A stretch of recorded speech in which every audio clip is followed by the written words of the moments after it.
motor, oh. Inapatan natin ang ano, bearing.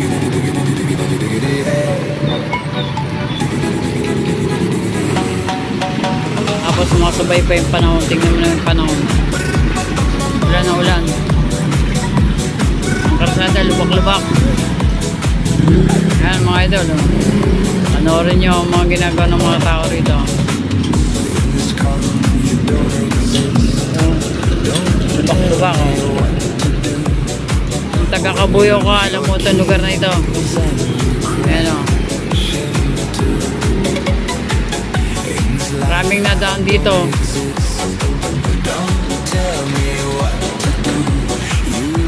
Masyadong lubak ang kasada.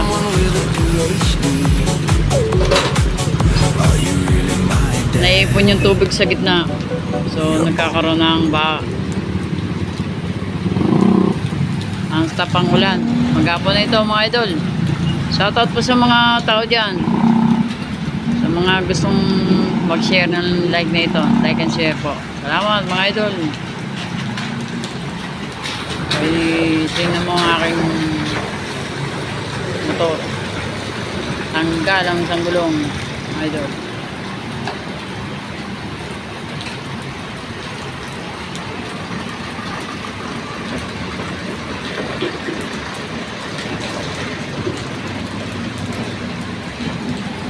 Pagawa ko dito sa may ano, kung sino mga taga-Kabuyaw, alam tong lugar na ito mga idol. Kita nyo naman, oh. Ito yung takbo ng mga sakyan, diba? Halos hirap na hirap sila bago makarating, tapos nagkakasalubong pa, nagkakatraffic yan dahil sa hindi pagkakabigayan ng mga motorista rito.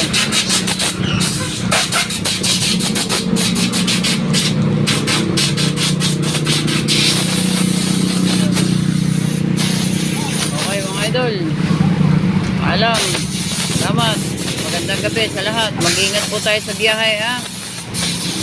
Sa mga nadaan natin, mag-ingat po. Huwag masyadong matulin dahil madulas ang kalsada mga idol. Iwasan natin magkaroon tayo ng problema sa kalsada. Ingat, ingat mga idol. Bye bye.